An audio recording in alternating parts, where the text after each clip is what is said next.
婆婆死前，老公哭着说：妈，下辈子你当我女儿，换我来养你。10个月后，我真的生下了一个女儿。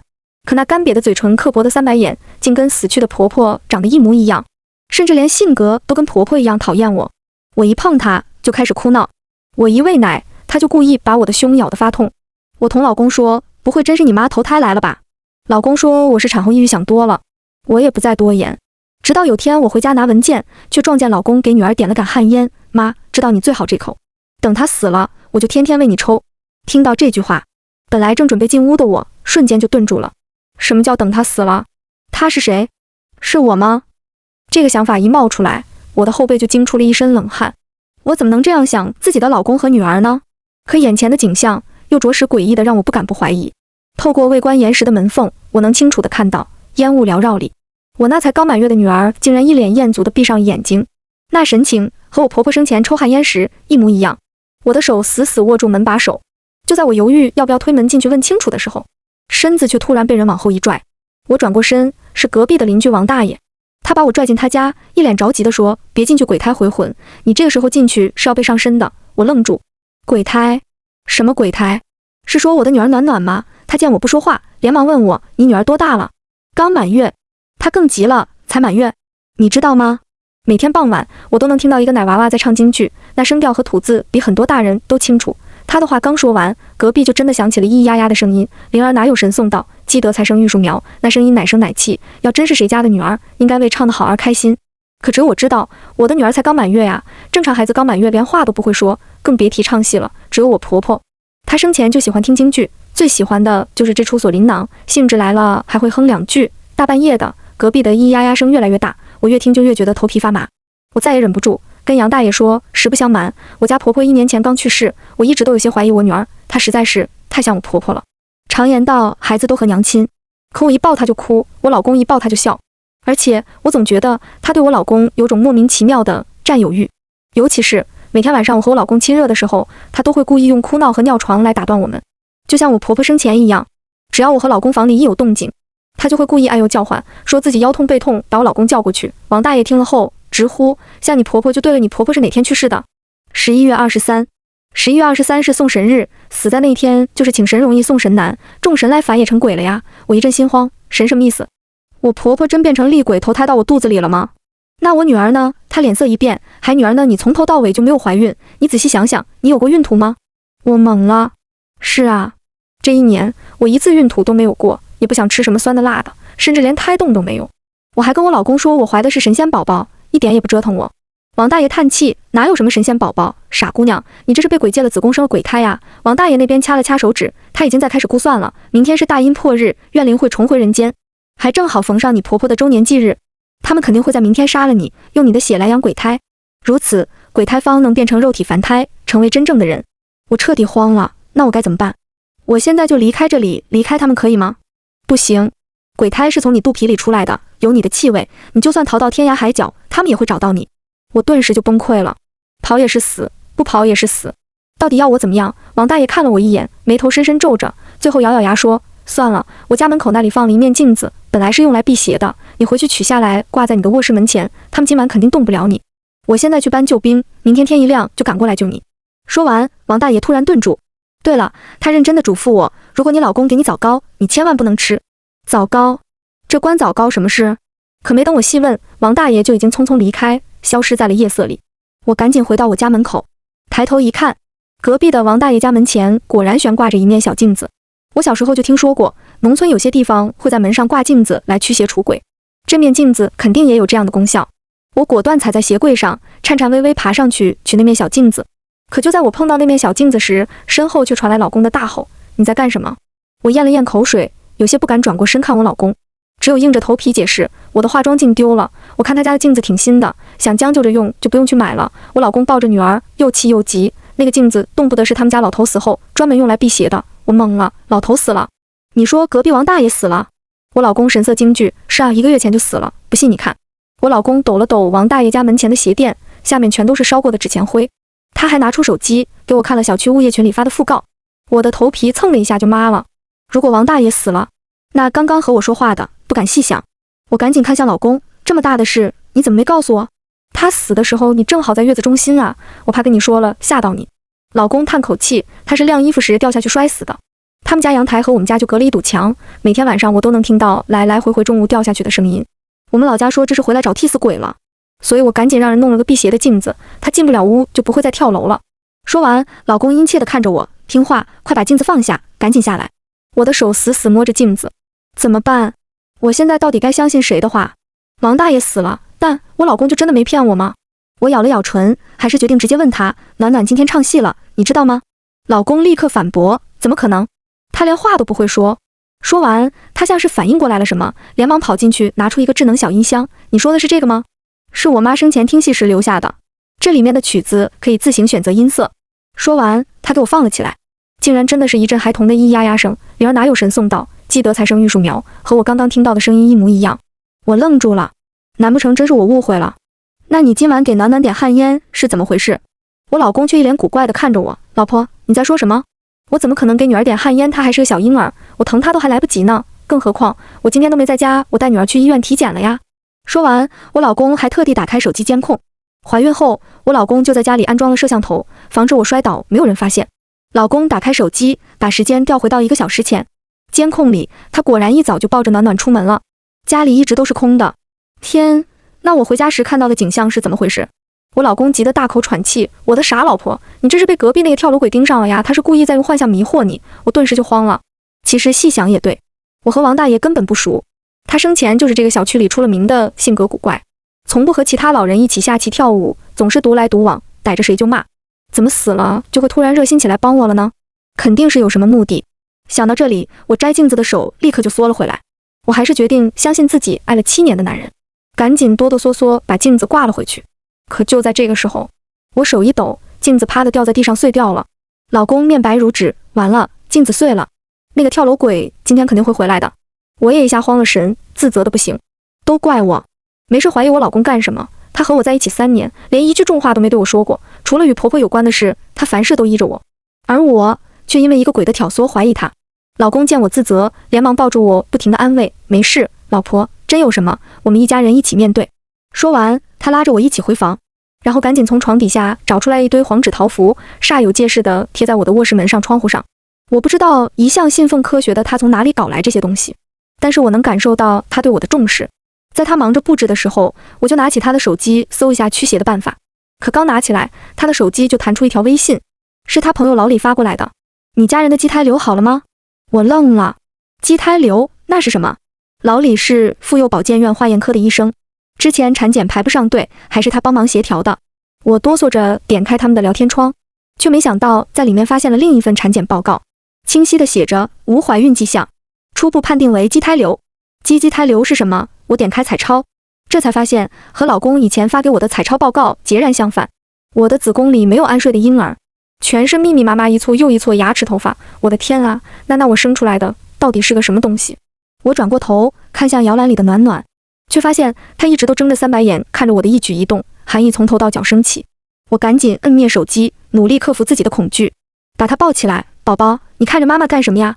妈妈在帮爸爸搜有什么办法能辟邪呢？不远处的老公听到后却笑了，老婆，不用你忙活，这些符都是我在庙里求的，很灵，你别担心，有空给暖暖喂点奶吧，她肯定是饿了。对，喂奶。我赶紧抱起女儿放到胸前，她乖乖地凑了上来，然后我才试探性地开口，老公，把你妈以前留下的那个收音机扔了吧，天天放那儿怪吓人的。我的话刚说完，怀里本来安分的婴儿竟然用力咬了咬我的胸，天啊，他听得懂。老公转过头来，竟然也顾虑地看了女儿一眼，他讪讪地说，扔那干啥？留个念想不好吗？他的神情已经让我的心凉得彻底了。我只有硬着头皮继续试探，我不喜欢你妈放那些戏，吓人。还有他抽烟，我也觉得臭，而且他以前会趁你不在偷偷地骂我勾引你，甚至我还撞见过他和别的老头拉拉扯扯，我怀疑他生前都不检点，后面的话都是我编的。可诡异的是，我的话还没说完，怀里的女儿就爆发出剧烈的啼哭声，那哭声简直快要震破天。她还一边哭一边咬我的胸，可我已经感受不到痛了，只有满满的恐惧，满满的恐惧。而刚刚还温柔哄我的老公，瞬间怒目圆睁，对着我破口大骂，你在胡说八道些什么？我妈不可能出轨，他人都不在了，你还和他置什么气？行了，你别管女儿了，你去厨房弄饭吧，我买了枣糕，你去热一下。枣糕？王大爷说的枣糕，不要吃他们给的枣糕。我猛地看向怀中的女儿，却正好对上他那双3白眼。她看着我，眼里的恨意和婆婆生前一模一样。啊！我再也忍不住发出尖叫，把女儿狠狠摔到了地上。韩苏，你疯了吗？老公眼疾手快接住了女儿。他瞪着我，那眼神恨不得将我掐死。我害怕地往后退了一步。对不起，老公，我可能是饿昏了没抱稳，我去热饭吧。说完，我立刻冲进厨房，把门反锁。我的天，怎么办？种种迹象都表明，我女儿真的是我婆婆。他们真的像王大爷说的那样，给我买了枣糕。可这个枣糕到底是用来做什么的？是用来毒死我的吗？我忽然灵光一闪，赶紧从包里拿出一枚镜子碎片。这是刚刚镜子摔碎时掉在地上，我偷偷藏起来的一块。如果这枚碎片有驱邪的功效，那我试着用镜子碎片对准了那碗枣糕。可下一秒，我就眼睁睁看着镜子里原先软糯的枣糕，瞬间就变成了一大坨血乎乎的胎盘，我当场就干呕了起来。这到底是怎么回事？就在这个时候，我身后的窗户却被人拍得砰砰作响。我转身看过去，窗外是王大爷清白的脸。可我家是8楼啊，不用想也知道他肯定是飘在窗外的。我真的要疯了，屋外一个死了的跳楼鬼，屋内一个鬼胎婆婆，我是造了什么孽摊上这一对？我忍不住崩溃大哭，你们到底想怎么样？是逼我在被当替死鬼和被人拿去复活鬼胎之间做选择吗？我就是个胆小的怂人，你们能不能别折腾我，直接给我选个不痛的死法呀？窗外的王大爷却气得不行，谁说我要找你当替死鬼？蠢丫头，我是来救你的呀！我不太信，我们平时根本没有任何来往，你怎么会这么好心想救我？那是因为你也救过我呀，我纳闷了。什么时候？去年冬天，我在小区门口高血压犯了，突然昏倒，是你打电话帮我叫了医生。王大爷着急地看着我，我想了想，好像是有这么个事。当时我急着去上班，却见到一个老人在雪地里，看不清脸，我怕被讹，根本不敢去扶，只敢偷偷打了个120就去上班了。原来那个人是他呀。王大爷说，我回来查了监控才知道是你帮了我，但是我这个人又不善言辞，小区里其他人都讨厌我，我就想着以后有机会再感谢你吧。没想到我这么不中用，晾个衣服就摔死了。可就是死了后，我才发现原来你家也有个死人啊，那个死人就是你女儿。我想救你一命，所以死了1个月都还没去投胎。王大爷说完，我直接被吓哭了。那现在怎么办？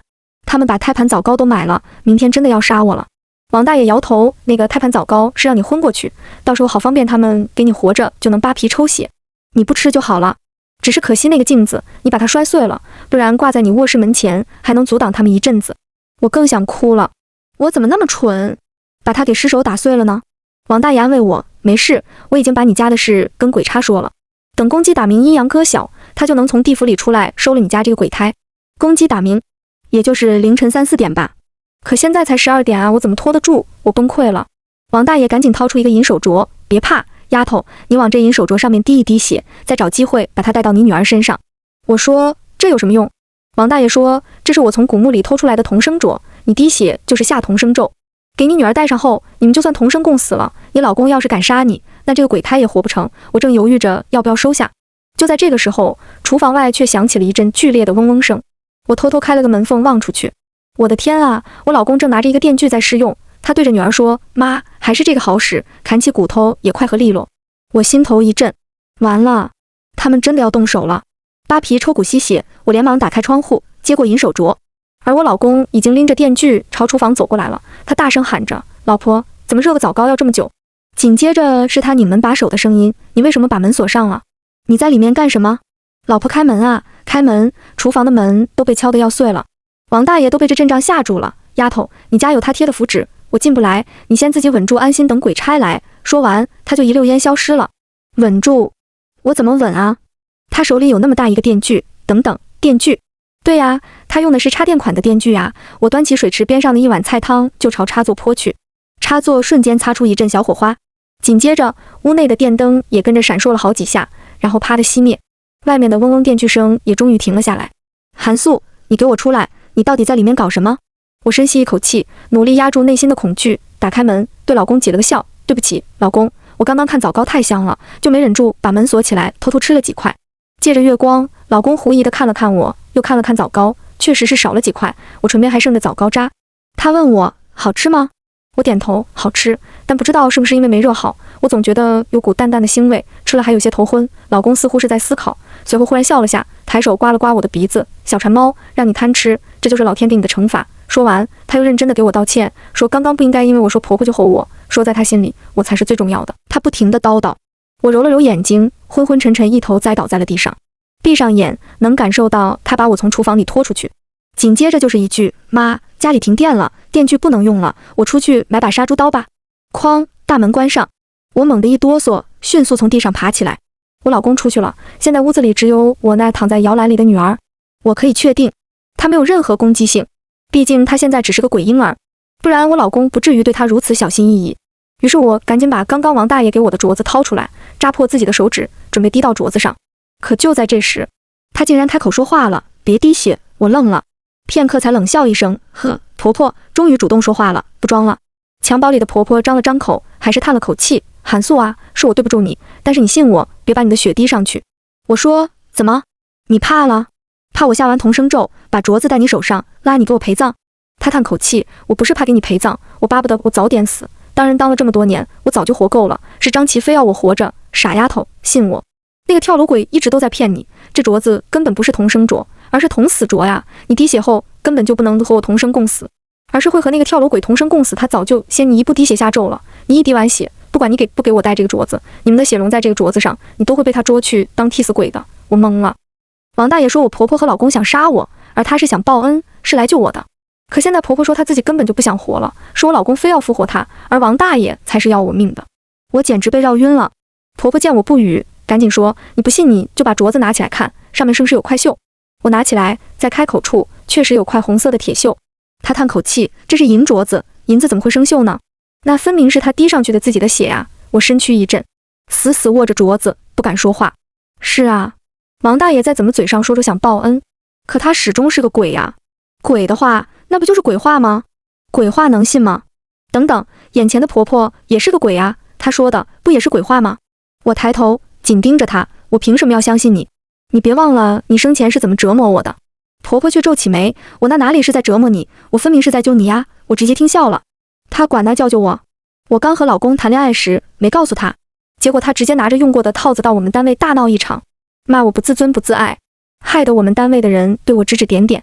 要不是我老公跪下求我，还帮我找了新工作，我可能都分手了。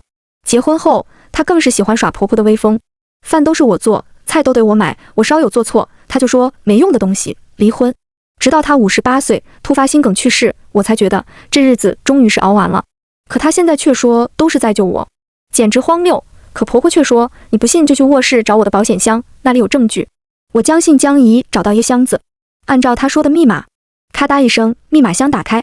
里面竟然是一摞接一摞的照片，可等我看清照片上的人时，我才觉得浑身发冷，因为照片里全都是我老公的婚纱照，清朝时留着长辫子的他，民国时穿马褂的他，甚至还有上世纪70、80年代穿着西服的他，唯独他身边的女孩样貌都不一样。我握着照片的手都忍不住的发抖。我老公他到底活了多少岁？婆婆说133岁。婆婆说我们活了133岁。你们？我不可置信的喃出声。婆婆从牙齿缝里艰难挤出一句话：对，我根本不是张琪的妈，我是她的妻子。恍若晴天霹雳，我简直不敢相信。婆婆说她从1892年就和我老公张琪结婚了，她是那时最后的进士，可还没当官，世道就乱了。他们在逃命的过程中意外得到了一块太岁肉，张琪吃了那块太岁，有了不老不死身，而婆婆就只有依靠鬼胎换凡胎的秘术来维持生命。于是她就让老了的婆婆当她的妈妈，看她娶新老婆。新老婆怀上了鬼胎，他们再把新老婆杀掉，将鬼胎换成肉体凡胎，把婆婆复活。我听完只有挤了句：那她还挺爱你的，100多年都还要和你过。呸，那爱让我恶心。婆婆的眼里全是恨意。你听说过一个词吗？一女三吃。她复活我根本不是爱我，她那是要吃了我。我年轻时就当她的妻子伺候她，老了就当她的妈伺候她，甚至我死了，她把我从鬼胎变成肉体凡胎了，还要我当她的女儿，用7、8岁的童女身体伺候她。好痛啊，我被她吃得好痛啊，不知道为什么。听到这里，一股悲凉的感觉竟从我心底油然而生。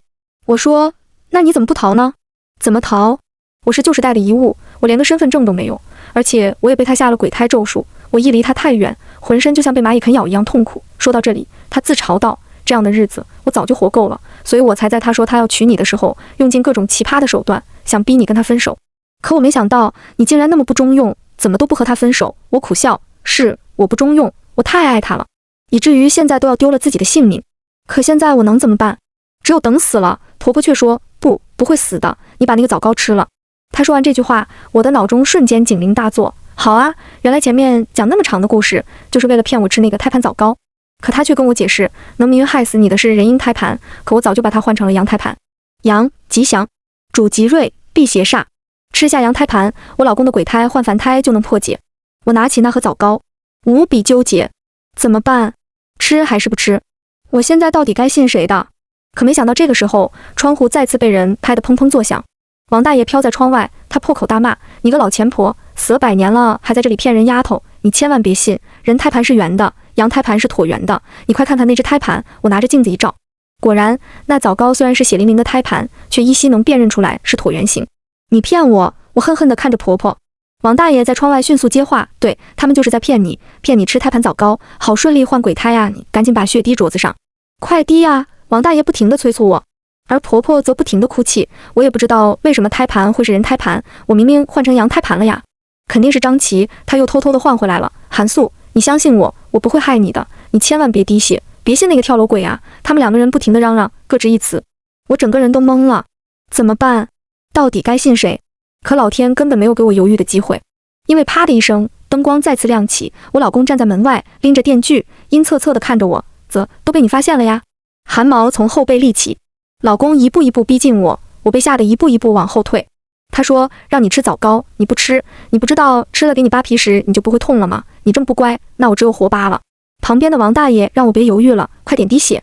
摇篮里的婆婆哭着求老公别杀我，说她不想活了，给她一个痛快吧。场面很混乱，我真是害怕到极点后，竟然有些想笑了。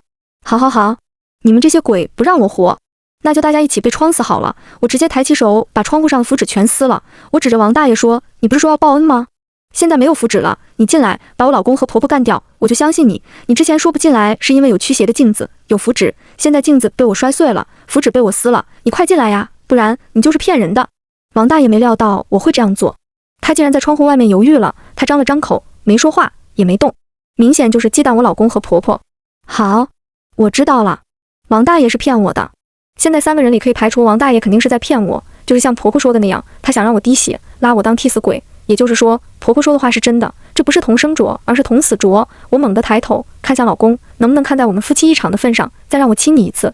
现在我已经这样无处可逃了。我爱你，老公，真的很爱你，哪怕知道了这样残酷的真相，我还是爱你。这话说完，不仅王大爷震惊了，就连婆婆也听得嗤笑不已。没用的东西，蠢货！只有我老公，他笑了下，对自己的魅力很自信。可以，你过来亲我吧。我一边亲你，一边用电锯锯你，想来这种感觉应该会很快乐，哈哈！他笑得很变态，我却觉得难过。他真的一点也不爱我。我慢吞吞走到他跟前，吻上他的唇角。与此同时，他也抬起电锯，要往我脖子上锯过来。就在这一瞬间，我直接猛地拿起藏在袖子里的镜子碎片，朝他的手上割去。他的皮肤上迅速出现了一道伤口，又诡异的愈合。可是，哪怕只有一瞬间，我也把掉下来的那滴血准确地融进了镯子里，而我老公因为吃痛，赶紧退后了一步，差点连手上的电锯都没拿稳。贱人，你在干什么？不仅老公怒了，就连窗外的王大爷都愣住了。你要做什么？你不打算等公鸡打鸣阴阳哥小的时候鬼差来救你了吗？我冷笑一声，王大爷，你真的去叫了鬼差来救我吗？我不信，你连进来救我都不敢，你肯定早就自己下了同生咒，要拿我当替身。那我就成全你。现在我把我老公的血滴上去，正好你和我老公同生共死吧，哈哈！我老公吃了太岁，不老不死，就是个活死人。而王大爷早就死了，现在就是一缕鬼魂魄，不知道他们到底会变成什么怪物。果不其然，下一秒，刚刚还气焰嚣张的老公，此刻他的手指都开始变得透明，电锯也拿不稳了，哐当掉到了地上。他惊恐地发出大叫：“贱人，你对我做了什么？把我的身体还给我，我不老不死的身体！”而王大爷他更惨，他从天灵盖里都散发着黑气。看破一切的婆婆笑出了声：“张琪，你哪有什么身体？分明是尸体吃了太岁，活下来的都是尸体，不是身体。还有跳楼鬼，同心咒只能给活人用，你用在了尸体身上，你们2个人都会被反噬。你头上冒的可不是黑气，是你的魂。人有3魂，鬼有2魂，若只剩1魂，那便成灵，终身不入轮回。跳楼鬼，你要完喽！”王大爷气得飞身就要进来杀了婆婆，可是他还没触碰到，自己就先消散了。消散前，我才知道，原来他根本就没有想着报恩，而是回来报仇的。就是因为我打120了，没有扶他，害得他一到下雪天浑身都痛。他的魂魄消散前还在骂我：“你救了老子，还不如不救。活着的每一天我都痛得不行，所以我一死我就要来找你索命。可惜现在他的命和魂都没有了。多行不义必自毙。”至于我老公，他现在已经彻底变成了和王大爷一样的鬼魂。我拿起那面驱邪的镜子碎片，对着他一照，她立刻就消散了。此刻屋内只有婆婆看着我，她哭着说，困了我100多年，我终于自由了。孩子，谢谢你。婆婆说她自己已经是个鬼胎，后面肯定是活不成了，但是她知道我老公做人100多年里存了很多钱，她可以把银行卡密码告诉我。我弯下腰，打算听她小声告诉我，可没想到她竟然抬起手，拿起一把小刀，朝我的太阳穴狠狠刺过来。婆婆的声音阴恻恻，这么好的时代，我好不容易自由了，凭什么要拱手相让呢？好媳妇，你就助我最后一臂之力，让我把鬼胎换成凡胎吧，让我这个老封建也当一当你们新时代的新女子。说完，她用力地刺进我的太阳穴，巨大的痛楚袭来，可下一秒，她却迟迟没有见到鲜血流出来。怎么回事？与此同时，远处传来一阵公鸡打鸣声，东方与赌白渐显。透过未关严实的门缝，我能清楚地看到，儿好很好，时间到了。我轻飘飘地把小刀从我的太阳穴里拔出来。婆婆傻眼了，你是谁？公鸡打鸣，阴阳割晓，我乃地狱鬼差。说完，我反手把小刀插进她的心脏，她的眼睛彻底闭上。我长舒一口气，特么的，抓了这两口子100多年，阎王早就发现生死簿不对劲了，查了很久才查到他们两口子身上，一个吃了太岁，一个用了秘术。没办法，只有委屈我，先嫁给张琪再说。可惜张琪是尸，不老不死，我没办法杀他。刚好隔壁王大爷在到处找替死鬼，于是我让同事假扮了鬼魂，故意把古墓里的同生同死镯弄出来送到他手上，借王大爷这个心术不正的跳楼鬼来把张琪从尸变成鬼魂，这样身为鬼差的我才能抓住他。这下好了，终于把他们两口子搞定了。只是这鬼胎婆婆确实可怜。好，下辈子送你投胎去印度当个牛吧。而我现在要回去找阎王领我的年终奖喽。